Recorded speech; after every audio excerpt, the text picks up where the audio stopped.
There's two dichotomies that I'm really interested in. One is the dichotomy of automatic geoannotation, as this gentleman was talking about before. Our devices, our cameras, in addition to a mobile phone, which senses us geographically through time, we have any number of other parameters that can be measured as well, such as what we're selectively paying attention to within a particular space beyond just our location.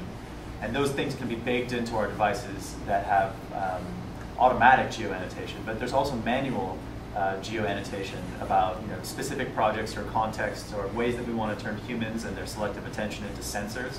And I think that this dichotomy is a very interesting one to examine. The other dichotomy, which I think is interesting to examine, is between public and private geoannotation, especially as it relates to the profusion of data and the filtration that's necessary of that data. Wondering, the difference between recording a subjective experience within a space for you to share with people that you know within the use case that was described, this dinner party, versus a particular experience that you believe to be valuable to the public at large, such as the example that you were mentioning about taking care of trees, or what Mike was saying about ornamental architecture within Venice and Paris. So I think that these spectra are really interesting to examine, the manual versus automatic geoannotation, and how we build for those use cases, as well as the public versus private, and how we can ultimately engender a type of literacy about annotation so that people are aware of what is a public act of annotation and what is a private act of annotation. So I was at the Tech Policy Summit last week, where FCC, FTC, some government agency, legislators attended, along with the techies. One of the we suggested that every piece of information, data, has metadata as its access control, private, public. So you could refine the granularity, what type of data, especially now in social networking, we can't push a lot of our own data to the cloud. But if we attach, is this piece of my social security ID is private, but government may have access to it if request. So I hope that idea is gonna spread through the implementer and the policymakers. It's a facility to audit our data. It also kind of raises the question of, is it possible to password protect an annotation? You might want to leave it just for your group. It's somewhere between public and private. Yeah, so that piece of metadata would tell the software system if you want to encrypt it or not. So it depends on the application that consumes that data or that format of data.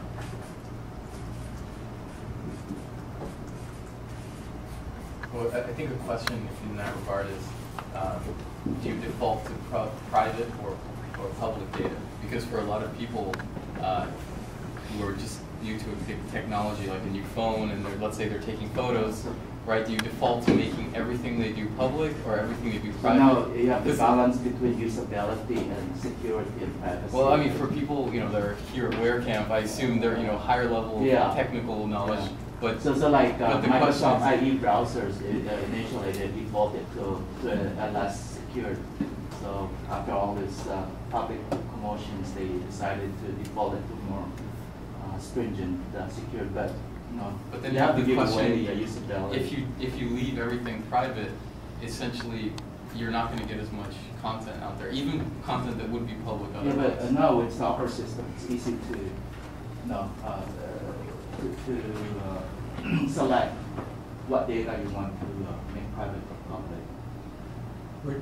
We're near the end of our half hour. I wonder if the range that we've gone, if there's, There's one other thing I'd like to toss in there. We like very much the idea of putting in push pins that are geolocated, but I'm wondering if there are people interested in things that are more like tours, where maybe you could have user tours that would encompass numerous push pins. Is anyone doing work in that area? It'd be nice to find an open way to do that. There's I think an artist. GRSS supports that. Yeah, open is the real big questions right now. What is the open model I think people will settle on? Because there's lots of different approaches that people are using to try to get there. And there's an artist named Boris Sieverts, Sieverts, who's doing this across the geography of the globe, and he's kind of interesting to look at, and he might be relevant. I'm very interested in higher level relationships, like shapes, and shapes how they behave over time. So not just capturing the moment, but the history of a tree in an area, or the history of what happened to the area, but seeing the flows back and forth.